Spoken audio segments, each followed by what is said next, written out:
Tommy V in Michigan. He was on fire this morning. Okay, thank you, Tommy V in Michigan.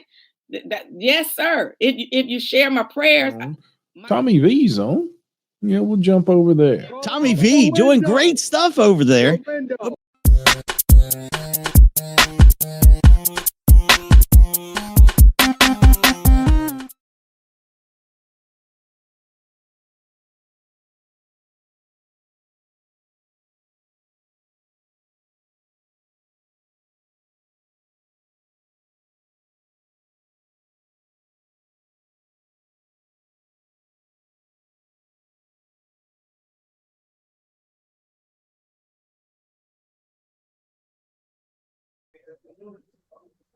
There we go. Thank you. Good morning, everybody. Can you guys hear me? Good morning. Yes, Your Honor. Mr. Sawyer, which case are you on? Good morning, Judge. I am here on Alvin Noble. Okay, Mr. Reagan, are you ready on that matter? I'm ready, Your Honor. All right, this is State of Michigan versus Alvin Noble, case 24057-13701. Today is the date set for a redetermination hearing. Bond is set intentionally unaffordable. Appearances, please. Good morning, Your Honor. Brendan Sawyer for the people, P83033. Judge, good morning. May it please the Honorable Court, Philip Reagan, P57156 on behalf of Alvin Noble, who's appearing from the JDF this morning. All right, Mr. Noble, sir, if you can hear me, can you please state your name for the record? Alvin Noble. All right, good morning, sir. Today is the date set for the redetermination. Bond was set intentionally unaffordable. Mr. Reagan, what can you tell me about your client? But I can tell you that he is 17 years of age. He has very, very, very strong family support. His mother, his father, who are both watching on YouTube. Who I've spoken with, Judge. You know, he's a good kid. He goes to high school, Judge. You know, and I understand these charges, Your Honor. The bond is $500,000 cash, GPS, house arrest. Now, in this particular situation, and you know, there were 4 people that were shot.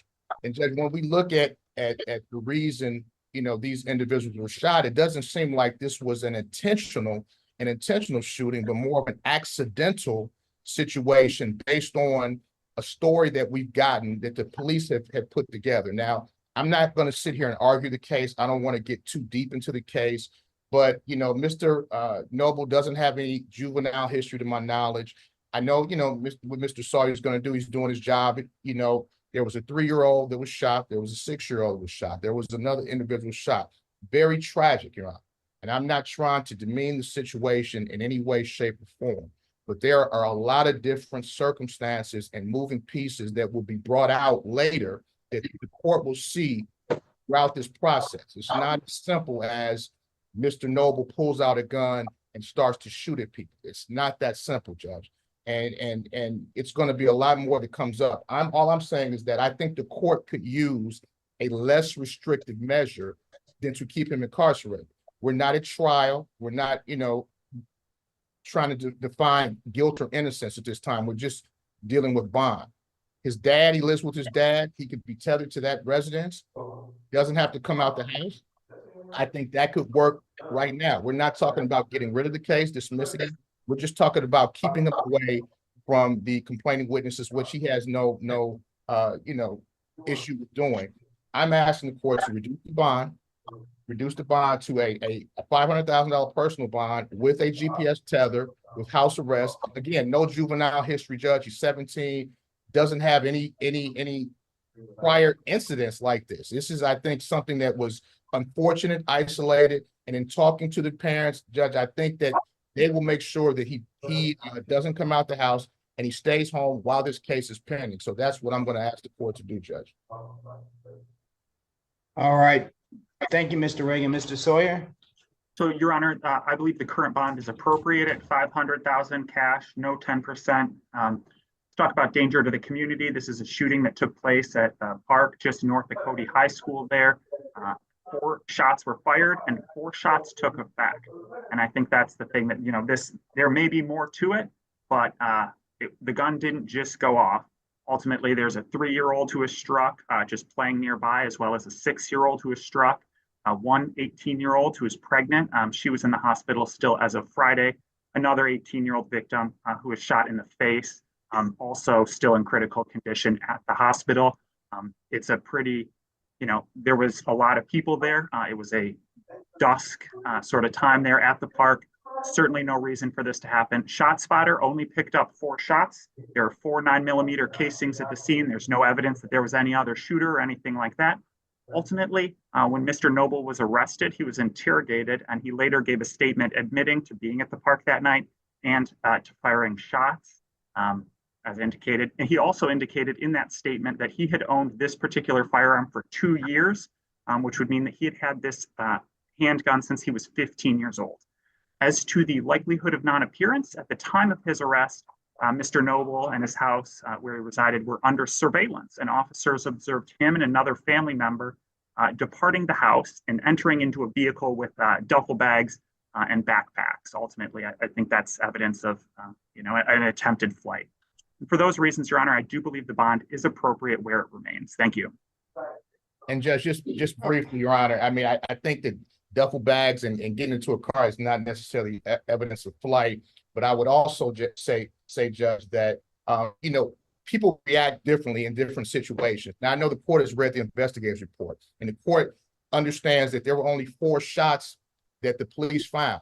Doesn't mean, Judge, that nobody else was there, nobody else had a gun, nobody else was aiming a gun at Mr. Noble. People react differently in different situations.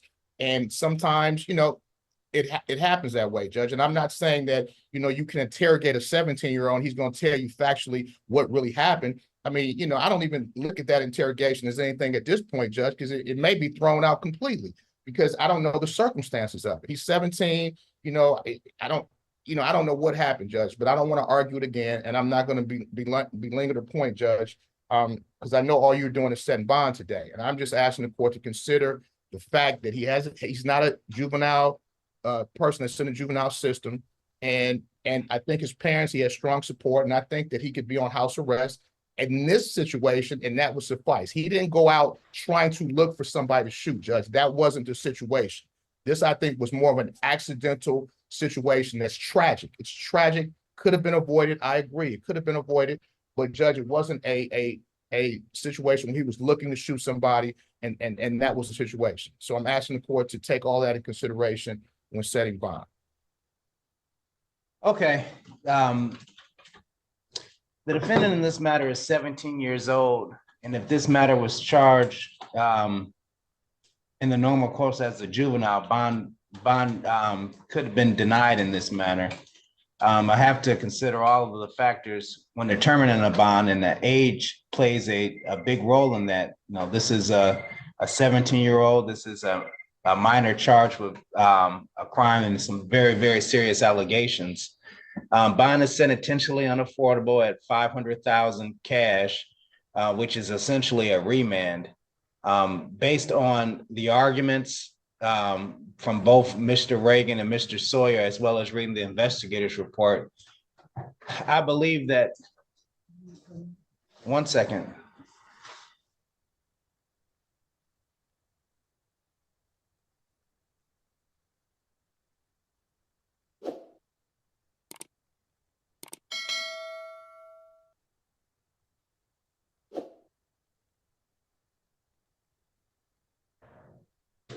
All right. Having had a chance to, review what was happening, one thing sticked out, outside of the duffel bags and the possible attempt to flee, that is not as concerning to me as the statement by the defendant alleging he had a gun for the last 2 years, the 17-year-old. With a weapon for the last 2 years. And, we talk about accidents, but I don't, I have a hard time wrapping my head around an accident or a misunderstanding when, children are killed in the park, shot in the park. People are shot in the park. A juvenile, 15 years old with a weapon for the last 2 years. And, you know, whether this is self-defense or a mutual fight, you know, this is a sad situation on itself.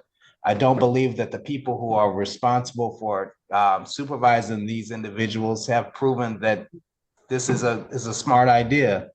So bond is going to remain intentionally unaffordable. I do believe that this is the only way to ensure the safety of the public at this point. Bond is continued. Thank you, Your Honor. Judge, would the court consider a 10% provision? I did, and that's this is intentionally unaffordable, and I want this to be essentially a remand. Thank you, Judge. And I only say that because of the statement that the court did say about having the gun for 2 years prior.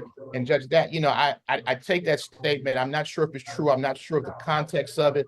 I know it was in the investigator's report, Judge, but it's, you know, it's the hearsay document. I hope the court just doesn't look at that one statement, but I looked at that. I looked at the fact that this is allegedly a situation where this is a 17-year-old with a weapon in a park. I looked at the fact that at least 4 people were shot. I look at the fact that this house was under surveillance and folks are, you know, revolving with duffel bags. All this plays a factor in this. 5,000 cash is the only thing I get. If I could deny bond, I would. That concludes this hearing.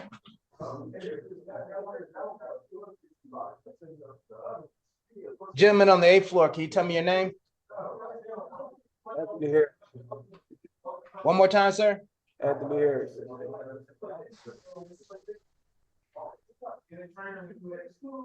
Couldn't hear. I'm sorry, I didn't hear that name. Anthony Harris. Okay. This is State of Michigan versus Anthony Harris, case 24057130001. Today is the date set for a redetermination hearing. Appearances, please. Jennifer Douglas for the people, P72748. Celebrate on behalf of Anthony Harris, Your Honor, who's here for bond redetermination.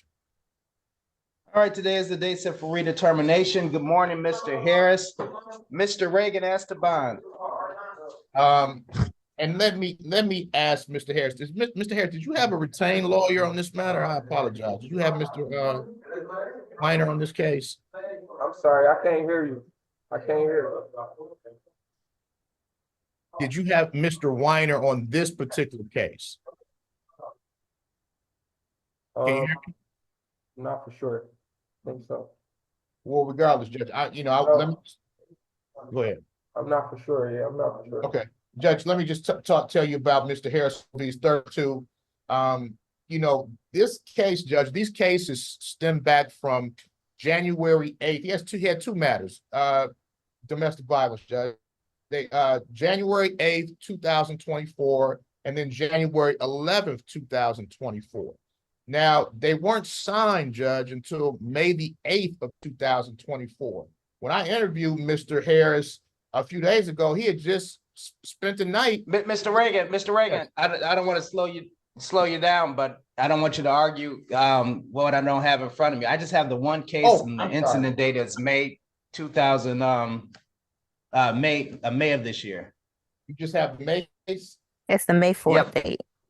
Okay, May 4th. I'm sorry, Judge. I apologize, Judge. I don't know anything else. I don't want you to say anything that might. You're right. I'm sorry, Judge. I have a few, but I bring everything to the light because I know Ms. Douglas is going to bring it all to the light. So I just want to kind of get out in front of it. So, Judge, he's been with Miss Williams, and you know he has a key to the location, Judge. He has 5 kids. He works for a landscaping company. You know, there's a lot going on. And I'm asking the court, Judge, respectfully, because, you know, they do have a relationship together. So I'm asking the court to consider reducing the bond. The other bonds, I believe, are personal bonds. This bond is $75,000, 10%. Am I correct, Ms. Douglas? Is it $75,000, 10%? Is that what you have? $75,000, 10% with other house arrest that allows for work. So, Judge, I'm asking that be reduced to a personal. I think that there's a lot more to it. There's all 2 sides to every story because of the relationship. And I look at the other cases that he has with Ms. Williams, and I look at those and how they were not signed until a later time, until this last case, you know, So it's like, you know, I don't know how legitimate certain things are, but I'm just requesting no contact, and I am requesting a personal bond. Okay, thank you, sir. Ms. Douglas as the bond? Yes, Your Honor, we actually think this is very low, Your Honor. And we think a higher bond is appropriate when we look at all of the cases together. I know Mr. Reagan made a brief reference, but Mr. Harris has 4 other pending cases, 3 of them with the same complaining witness that we have here, one of them with different complaining witness where he pled and he's awaiting sentencing, Your Honor. And all of those are either assaultive or they involve entering the home of a complaining witness, this complaining witness without permission. Your Honor, when looking at his lien, I saw 2 PPOs, one that wasn't served and then one that was served very recently for 1824. However, the portion of the lien I have doesn't say who the protected person is. So I can't argue about whether the complaining witness here had that protective order because for some reason it doesn't include the name, this part I have. But would point out that there are 3 other cases with the same complaining witness, one with date of offense of January 11th of 24 that just got charged, one with the date of offense of May 7th of 2024. I'm sorry, the one that's date of offense January of 11th, 24 that just got charged is home invasion first degree and domestic violence second offense. And the bond there is 75,000 personal tether house arrest. Then there's the date of offense of May 7th, 2024. That's EWAP with the same complaining witness, 25,000 personal there. And then there's the date of offense of January 8th, 2024 that just got charged.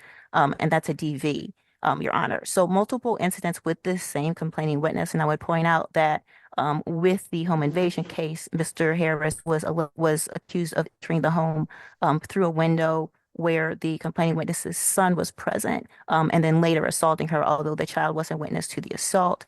Another case, he is accused of coming to the home, and the complaining witness was able to get out with her son. However, he then is accused of assaulting her in the presence of her son. Now, on the case where he actually pled guilty and is awaiting sentencing, there he is charged with domestic violence and 2 counts of assault and battery, Your Honor. The date of offense there being January 20. Ms. Douglas, what's the case number on that one? That one is 240441571 SM. All right, thank you. And Your Honor, that one we think puts these other cases in perspective. That's a different complaining witness. And in that case, he's accused of assaulting the complaining witness by both strangling and hitting her repeatedly. And that while he was doing this, her 2 minor children, a 3-year-old son and a 2-year-old daughter, physically were trying to stop him. That the 3-year-old son grabbed him, trying to stop him, and then he's accused of pushing that child into the wall and to the ground. And then the 2-year-old daughter grabbed him and told him to let her mother go. And then after that, he's accused of pushing the complaining witness down a couple steps and leaving. So, Your Honor, we have allegations here of this gentleman assaulting people in front of children. In the particular case where he's accused of the lady in front of the 2 minor children who tried to stop him, he pled to the DV against the mother, and in exchange, he's getting the 2 assault and batteries against the children dismissed. But it puts this in the context of what Mr. Harris is accused of doing. In that case, he was allegedly, I think, because she wasn't wearing a ring, he got her, Your Honor. And then in another of the cases with this complaining witness that's pending, Mr. Harris was allegedly angry because her phone didn't show that he had called. It's not alleged that she just ignored his call, but he was angry. He became upset because her phone apparently had some sort of malfunction and didn't indicate that he had called. Honor, we think there's a grave danger here. I did ask for money bond in the cases that I had of the other ones, and what did not get it. It was personal. I think it hurt him getting yet another personal one here. Would be wrong. I think it would put this complaining witness at danger, Your Honor, given all that's going on. So, Your Honor, we think it's absolutely improper for this to be reduced at all. I think this is actually low, given everything that's going on. And so we're asking you not to reduce this bond, Your Honor. He does have a prior 2012 DV. So there's a history of DV here, Your Honor. Yeah, so I did ask you to look at one thing, Judge, and I'm going to be brief. The 2 cases that he has, DV and home invasion, that Ms. Douglas talked about, allegedly occurred in January, but the warrant wasn't signed until May, until this last case that we're talking about right now. So it's like they go back and forth with each other. He was with her the night before. They spent the night together. It may be a kind of a volatile situation, but it seems like they're in together. I don't know. But I'm just asking the court to look at that. Maybe that's why personal bonds were set on those cases, because the magistrate said, hey, okay, I understand how things happen. I just want the court to have that information as well. And Your Honor, I don't mean to go back and So forth. no, but sorry. stop, please. So this is, I don't want to back and forth on this. This is where I'm at. I see 3 felonies, ranging from beginning of this year to May of 2024. They were all signed at the same time. They're all involving the complaining witness. That's different from the matter in the first 2024 incident, which was the misdemeanor domestic violence second offense notice. And then I also have the 2012 domestic violence matter. And I see the 3 felonies. It looks like they were charged at the same time. 2 of those matters will receive personal bonds. This last one has a cash bond. I'm assuming those were called together, and it looks like the whole purpose was to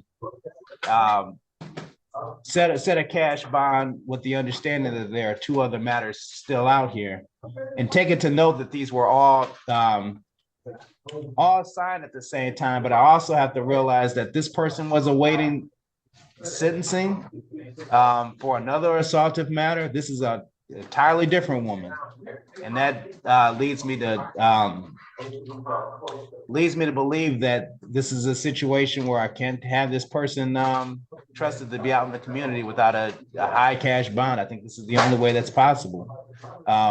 This is just too much, even if it was one felony assault, after somebody is waiting sentencing for domestic violence, and we were here, some time ago for another assault, all against women. This is just too much. Bond is going to remain intentionally unaffordable at $75,000, 10%. That concludes the hearing. Can I say something? Mr. Harris, you have the right to remain silent. Anything that you say can be used against you. You're more than welcome to talk. If you want to talk in a breakout room with your attorney, you could do that first as well. I put you all in the breakout room. Everywhere you want to go.